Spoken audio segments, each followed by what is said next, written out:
Hello viewers, it's such a joy. I am excited to be with you again on Real Woman with Nikki Adeyemi. Thank you for watching over and over again.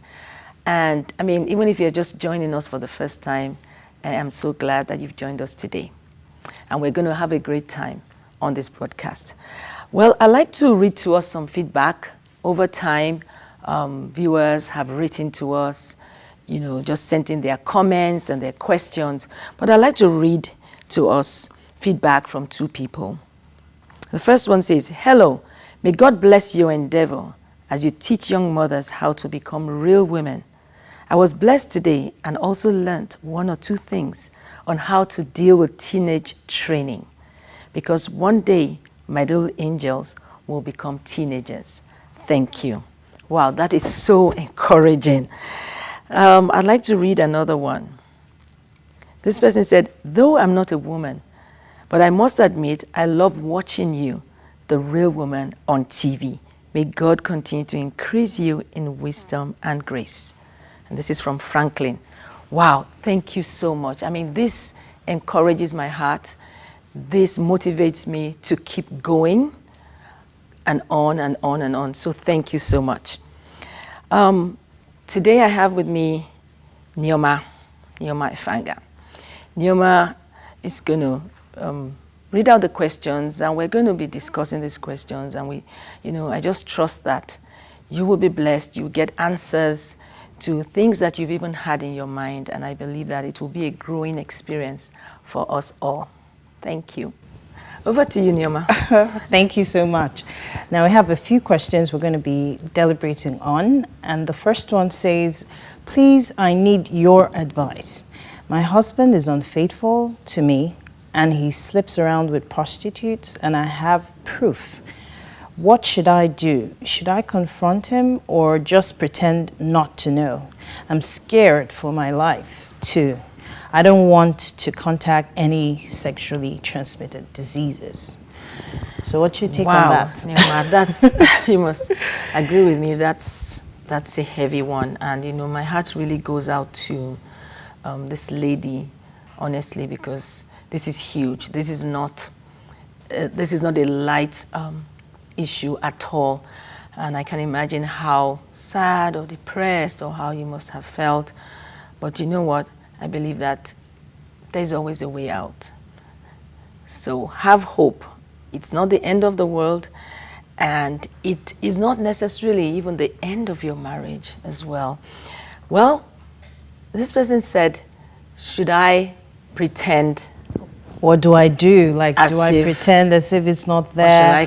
Or should I confront him? First of all, I believe that pretending like this didn't happen and you have proof, it's like living in denial, right? Living in denial, that's a fake life. That is not being a real woman, because you've got to, brace up to the challenge that is before you. Brace up to the challenge. And because this person has proof, because you have proof, you've got to deal with it for what it is. So I would say, first of all, that definitely she would have to confront. She would eventually, she would have to talk to him about it. Okay, depends on what you think. Confrontation doesn't mean, hey, you come ready to fight, because that word confront may mean, different things to different people. But what she's just trying to say is, do I shy away from it, or do I talk to him about it? Do I ask him? Hey, you've got to ask him about it, because you've got to give him the opportunity to be able to accept himself, or deny, to ask for your forgiveness or not. You've got to give him that chance, that benefit of the doubt, that opportunity for him to redeem himself, that you have caught him. First of all, that, hey, this is not hidden anymore, and all of that. But even before then, I like to say, pray to this woman and to anyone who is in a similar situation. Pray. That won't be the only thing you will do, but first of all, pray, because when you pray, prayer will calm you down. Prayer will cause you to hand over your worries to God. There's a scripture I like, Philippians, I think it's chapter 4, verse 6. It says, don't be overwhelmed or don't worry about anything, but with prayer, thanksgiving, supplication, make your request known to God, and the peace of God that passes all understanding will keep your heart and mind. I love that scripture so much because it talks about the person with the situation, the worried person, is going to first be the beneficiary of the prayer. Because the prayer, it says that the peace of God will keep your heart. It will, one translation says it will mount garrison upon your heart. That verse of scripture does not talk about, and your prayer will be answered, and you will see an immediate transformation. I've always loved that scripture because for me, the litmus test that I have prayed or that I have fully handed it over to God is when I experience that peace. Inside. If I don't experience the peace, then I've not prayed through. Or if I experience the peace and I'm worried again, it's like I've taken up the problem. So I just want to say, for the sake of not getting depressed or, getting into things that, whereby you can take her to begin another to suffer. extreme. Yeah. Yes. Hand it over to God first of all and say, God, this is what I'm going through. The man may not turn around overnight. The situation may not change overnight. But your attitude can change. And you can preserve your sanity and know that, Lord, God has got this. Lord, I want your peace more than ever. Even in the midst of this situation, Lord, give me your peace so that I don't have sleepless nights over it, and stuff like that. She also, and then go ahead to talk to the husband, get counsel. I mean, what's your take? I mean, there's a lot that could be done and should be done. Well, we may not talk about in what order necessarily, but at some point in time, they may have to go for counseling. You may have to go for counseling alone, or you both go for counseling, depending on his reaction to when he is confronted, or when this lady tells him that, hey, this is what you've been doing. And I'm aware. I'm aware. There's a pictures I've seen where were you at this time. Of course, if he denies, if he tries to get violent, that will determine what kind of counseling or the extent of counseling or help that he would even need, and you also, Very true. Because she said something about being scared for her life. That's another thing, being scared of... So that she doesn't, get sexually transmitted diseases. Because obviously if he does not stop this habit, her life is in danger. So she's insecure, and she has a right to be. We're not making this light at all that, she prays and she's gotten the peace and then, no. She has a right to be threatened because her life is at stake. If she contacts the disease, if she gets the AIDS, HIV/AIDS, who's going to take care of her children, So, well, I just pray and I just believe that for the person that wrote this question and those who might be in similar situations, I pray that as you take the necessary steps, I believe that you will get a breakthrough. God will come through for you. Mm-hmm. And God has also, apart from prayer, God has positioned counselors. People who can help you, walk you through. Who can walk through.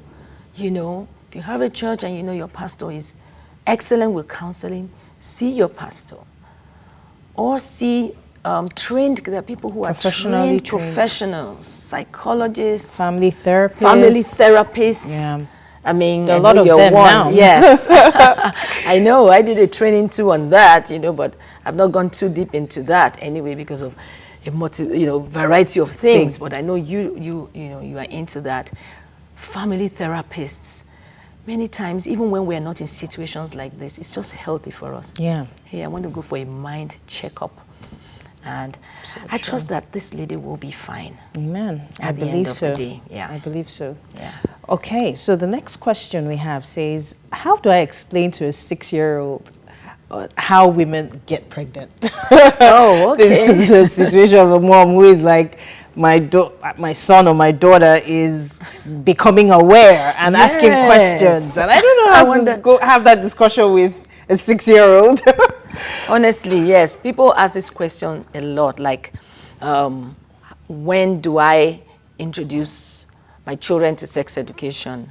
When do I tell them about, what goes on and how they were born or conceived and all that? These days there's no need to sugarcoat anything. There's no need to pretend about anything. I'm telling The birds and information the bees. is This is out not there. about birds and bees. This is about human beings coming together, doing something to produce something.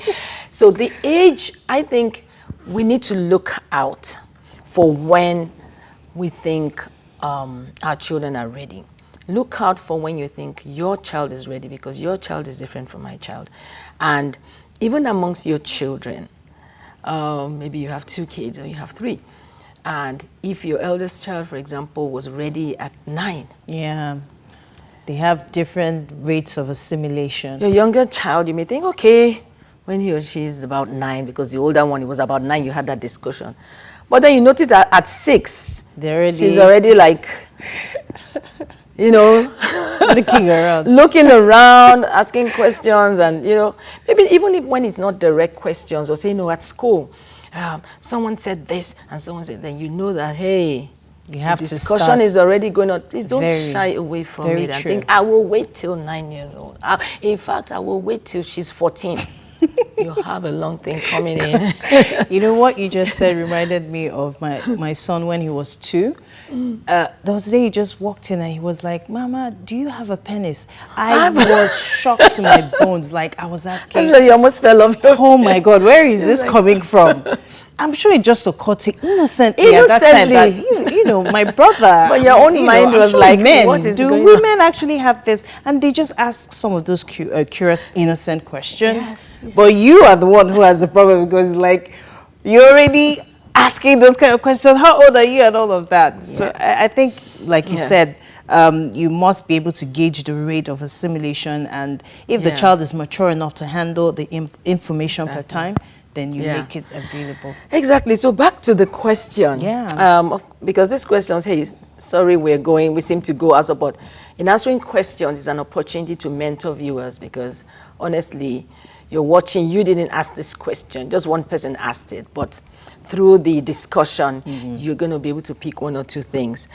So let's dive into the question. The 6-year-old, how does she begin to mentor her in the area of information about pregnancy how women get pregnant? Now, I believe you want to explain to her because you think the time is right, because you believe she's asking questions. And first of all, when they ask you questions, your 6-year-old or your 2-year-old, first of all, I'll quickly say this before I go into the question proper.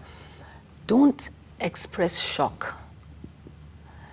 Just let God give you the skill and the dexterity to act like it's normal.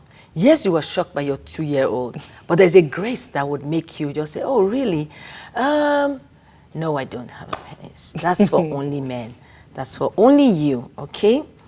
And if he has a sister or a cousin, he'll say, she doesn't have, I don't have.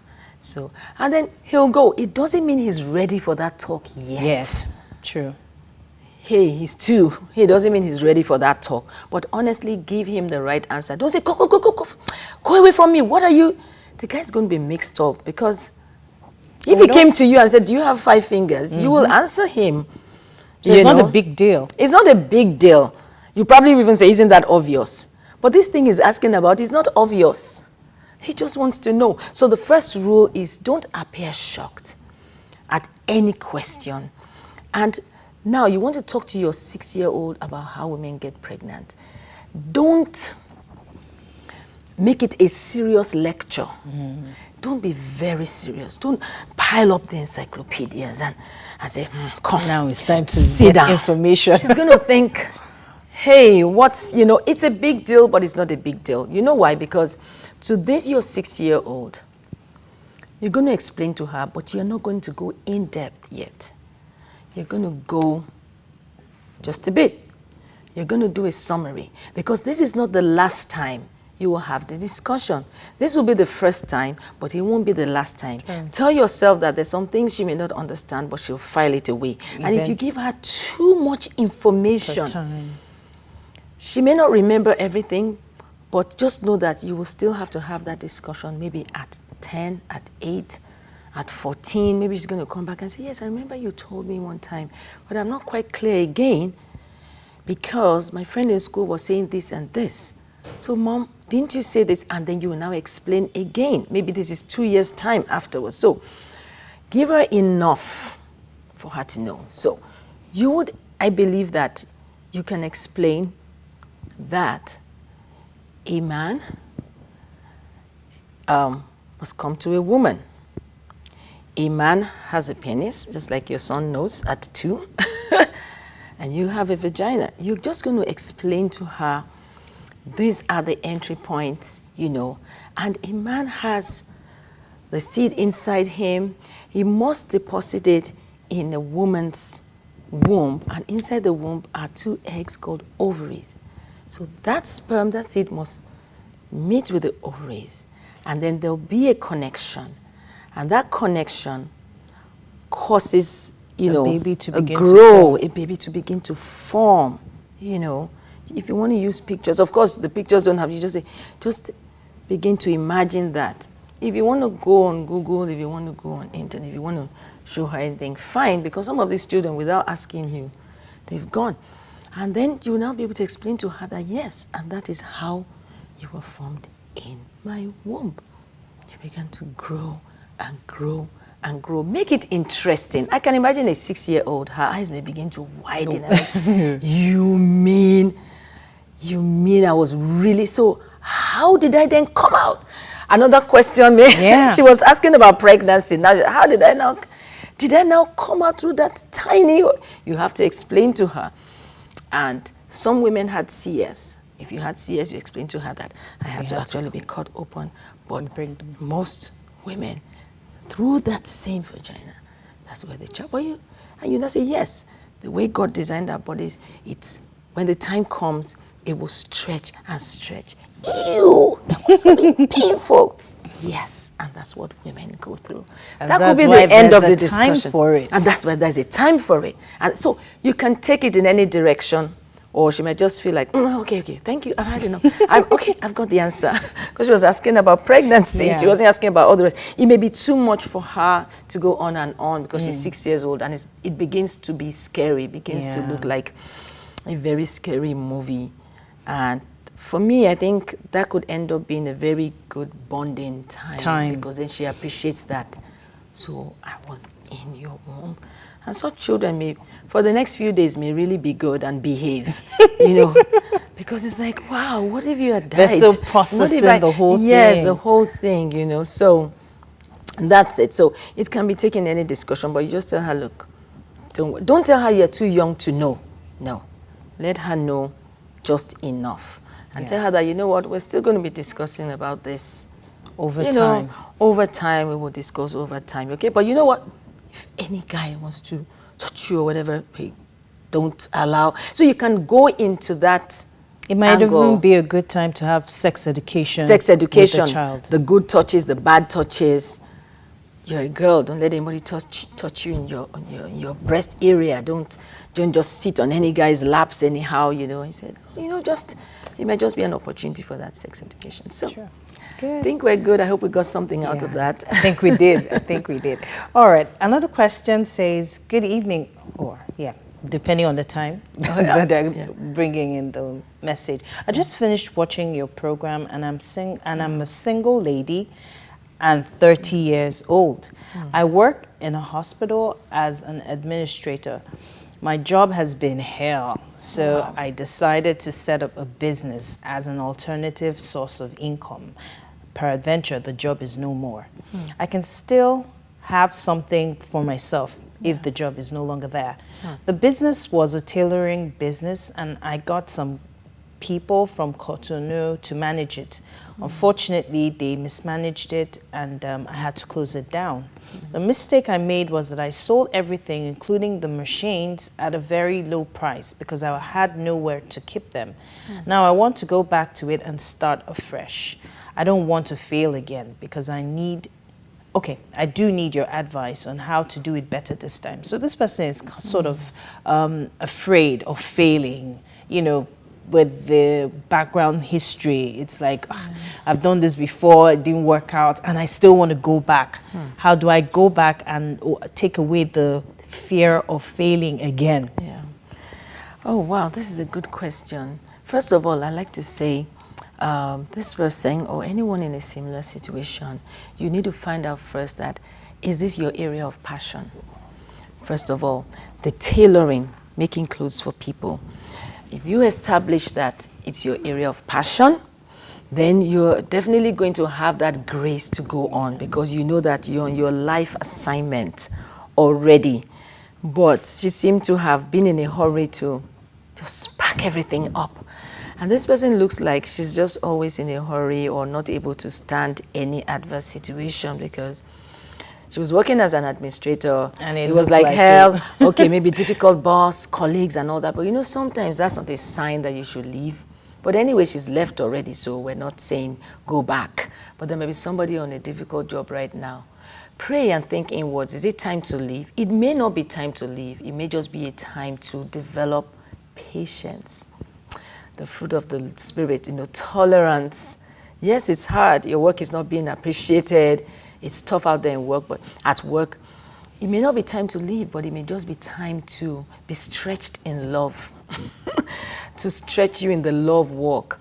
But if it's time to leave, leave. Now, this person left already.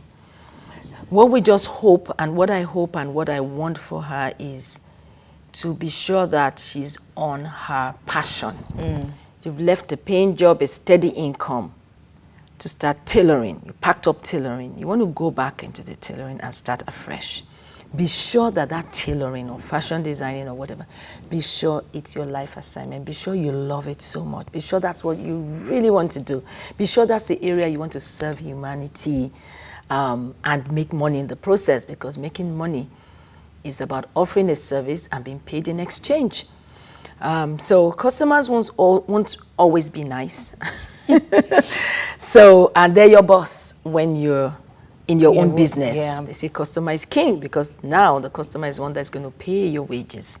And if they're not satisfied, no wages. Goes your business, you know. So it's not really much easier when we are on, we start our own business compared to when we're working with someone, because I'm going to be my own boss. I'm going to have my own business. The customer now is the boss.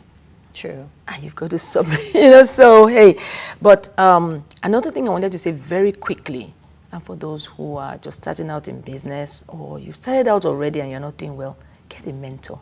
It's so important. Yeah. I'm sure you know the value of that. Yeah. Get a mentor in that area of business. You don't have to have one mentor in life.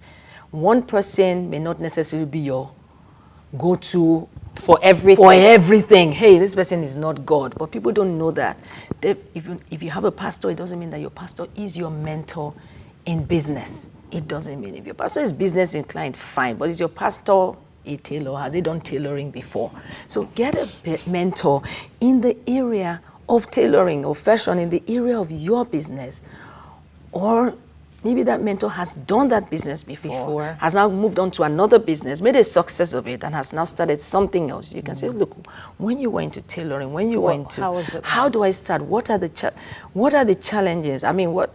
And then you will be amazed that you now realize that maybe you are not even supposed to have packed up and sold those things, you know, but this person will be able to, like the word says, mentor, teach you from experience, because they have walked that path before.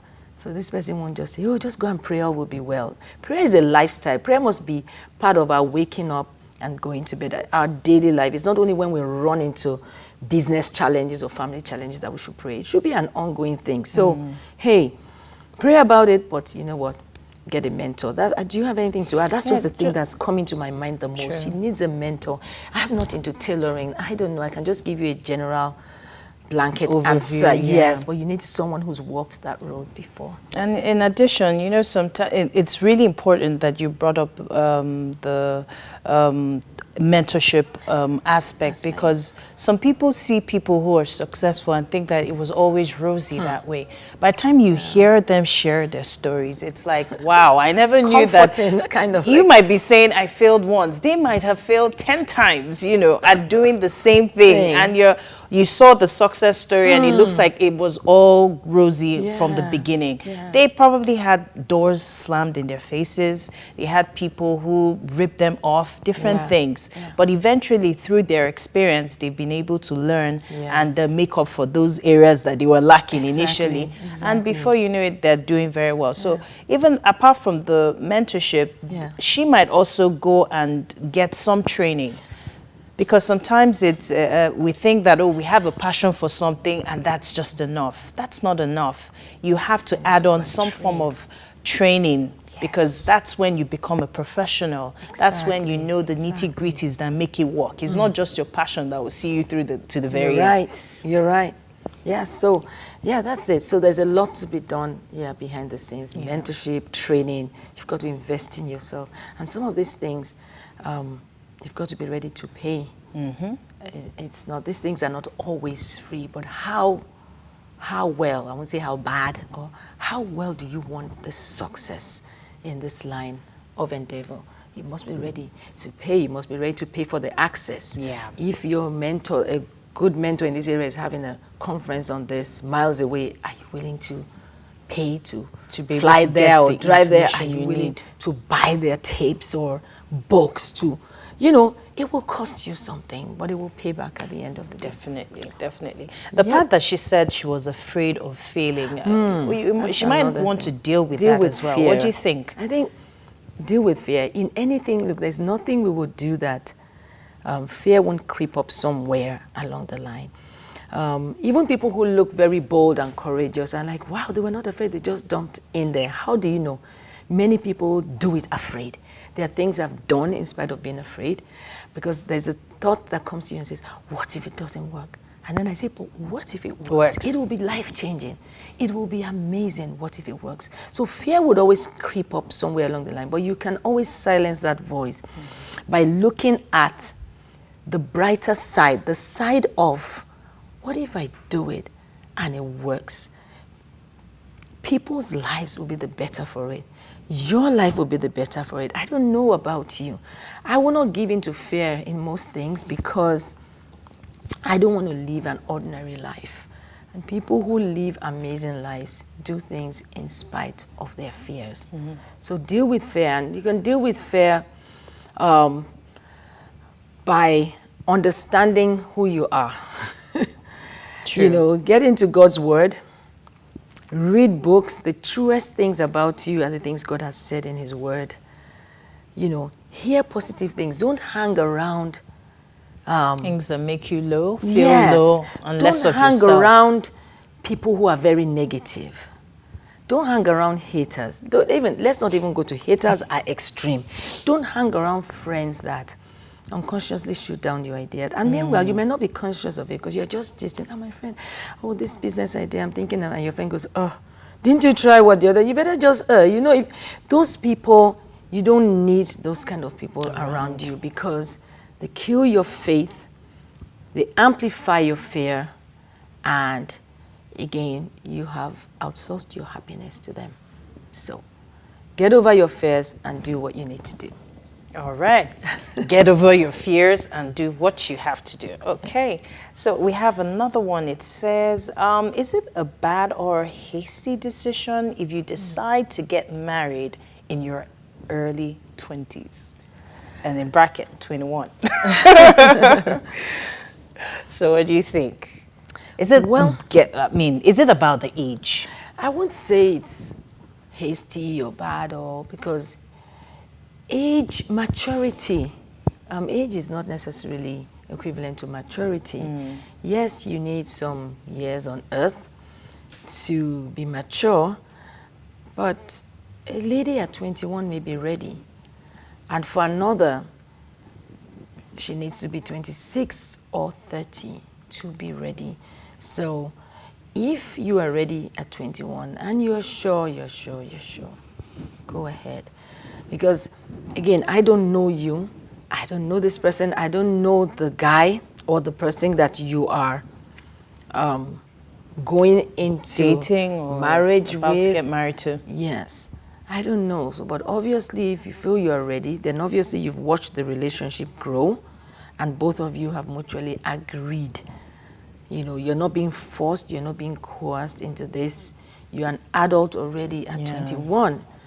And maybe you're done with school, or you're almost done, and you feel you're going to be able to like cope with everything together. Hey, why not? Okay. So this person will need, and if this person is having doubts, you think you're sure, but you're not sure. You think you're ready, and another moment you think you're not. Or you feel you're ready, but people keep saying, you're too young, you're too young, you're too young. And that's what has made you ask this question, to just say, look, am I too young? Everybody keeps saying, you're young, you're young. What are you in a hurry about? Then you might need, again, one-on-one guide, one-on-one mentorship, one-on-one counseling, one-on-one. And then even with the person you're planning to get married to, because I believe that before you get married, you go through some form of classes, counseling, trainings. We have that in most excellent churches. They train you, they guide you, they want to have some discussions with you before praying over you and saying, okay, we're getting you wedded and all that. So, hey, go through that. Don't just say, I'm 21, I'm ready. Because in the process of that, you may have to take have a double check, like, hey, are we really ready? So, yes, so have some form of mentorship where you're asked questions and you're guided. That will reinforce the fact that you're ready. Or you and your partner will look at each other and say, maybe we should give it one more year, honestly. But if it's just about people making noise, your life is not in people's hands. But at the same time, these may be people who care so much for you. Maybe your parents, your siblings, and they're like, afraid for you, So, hey, they're loving you, but it's still your life. It's not theirs. And ultimately, we all will take responsibility for the decisions we make. I think that is so apt. That is so apt, because really you want to be sure that information that you must have that opens your eyes to the fact that this is reality. And these are things that you're going to come in contact with once you make that decision. Are you ready? So it's not about age. Because marriage is huge. All right. Okay. I will have one more. It says, hi there. I live in South Africa and I came across your program on TV. Wow, it really spoke to my innermost being. I have had an urge to do exactly what your organization is doing for South African women for over 10 years now. Wow, that's a long time. I have nights and days and weeks of no sleep. Wow, wrestling with this for so long. I would love to start something like this, but please tell me how to go about it. H. Robinson. All right. Wow. Thank you. Well, I am glad and excited for this person, H. Robinson, and whoever might be in this situation. 10 years is a long time to have had this dream and kept it in your heart, waiting for the right time. But you see, don't wait forever. Many people have gone to the grave with their dreams in their hearts, and I pray that won't be your portion.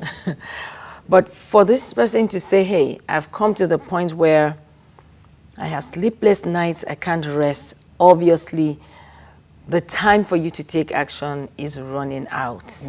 Because yes, it started out as a dream and you could live with it. Okay, I know this is what I'll do. You probably have written things down in a journal, but hey, now you can't do anything with that. Action is the next step.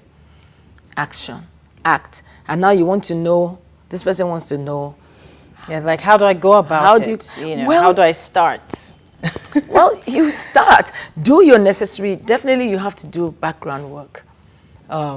This is media, you're going into the media now.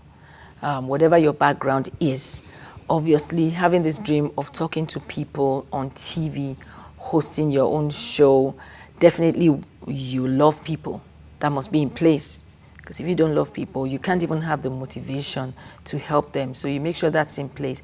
You love people, you want to help them. In what area do you want to help them? Is it women only? Is it women and men? And what is your niche? Is it just wisdom generally, or you're into finance and business? Maybe you've worked in a bank or you've been a finance person or HR for so many years, and now you want to take that skill and help people, a wider audience, So put these things down, determine what you want to talk about, begin to envision also what you want your studio to look like. Do you want to start from your living room? Some people tape their shows from their living room, from their office. The important thing is for it to look beautiful, or to look the way they want it to look. And so creativity comes in now. You have now become a creator you know, a co-creator with God. That the potential has always been there. But now that you're ready to take action, if you see a consultant, for example, which is something you can do, you can see a media consultant because you will need someone like that along the line, or a team of people like that. But when you're coming to see them, I believe also you should have something. All these 10 years, they will say, okay, so what do you envision? How? You can't just say, well, I don't know. I just know I want to do a show. They're not going to be able to help you because you've got to give them something to work with. So I'm saying do your homework first by envisioning, which I believe you should have been doing all these 10 years. I mean, if you were here now, you probably tell me, hey, I have a notebook full, or my laptop, you know, is full of documents and notes, things like that. I have been making notes even while watching you and watching other people on TV. Hey, you are more than ready. And if you have not done that before, then begin to envision and say, look, how do I want my studio to, how do I want the background, even if it's my living room, what do I want to be seen on the cameras, you know? Talk to people who are in the media. Do you have any relative who does films and all of that? Then you begin to look at costing. You begin to look at how much it's going to cost, because it costs a lot. It costs a lot, you know, cameras, media people, you have to pay them. Yeah. And if you're going to rent a space to do it, you have to pay it. But if you're starting from your office or your home, hey, that's good. You probably just need to go and buy the things you need to set up the studio. Or you get a friend or someone who is a decorator, someone who designs sets, someone who is into creativity and says, look, we can put things together to have an... And you know what about... You notice if you have been watching us for a long time, you notice that this has not been the first set, nor even the second. After a while, we change things around again, you know. So you just have to start. And when you have gotten these things together, trying to express the vision, what you want to talk about, the kind of people you want to reach, maybe even the age demography. Is there a burden in your heart? Is there a reason why you want to do this? Are there some things you really want to address in the society? I think that has to be clear Put that first. down. Yes, that has to be there. Write all those things down, and then get a mentor. Again, we have to talk about get a mentor or a consultant or both, because the mentor can say, okay, this is how I did it and all that. A consultant would likely charge you and guide you, because this is what they do. And the consultant will be able to say, okay, I've worked with XYZ media before, I've worked with these ones are upscale, these ones, I know their price may be fair. You know what? You have my referral, or call them, or you may just want to go up, Google media consultant in South Africa, in Johannesburg or Cape Town. I don't know which part of South Africa you are, you know, but I know that in South Africa, I mean, we are taping right now from Nigeria, this show at this moment, Lagos, Nigeria. But you're in South Africa, and I know South Africa is, I mean, in Africa, it's a media hub. So things like creativity, media, and music, entertainment, you know, they are the big deal. Top notch. Yes. Although Nigerians argue and say, no, they are number one. South Africa is number two. So I just think you are in the right place. This person is in the midst of where things like this are not scarce at all. So lady, woman, and whoever is in a situation like this, that for 10 years, and now you can't sleep, get going. Action. Because your audience is waiting, and they need to hear you. God bless you. Very true. I think that's all we can take today. All right. Viewers, friends, it has been a very exciting time. When we started out, we might, okay, just Q&A, questions and answers. You might think, oh God, this is going to be boring. But you can see that it has brought about interaction. It has brought about a lot of wisdom. You know, and I trust that you have been blessed by listening to us both, you know.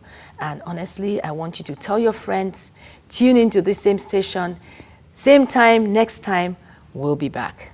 God bless you.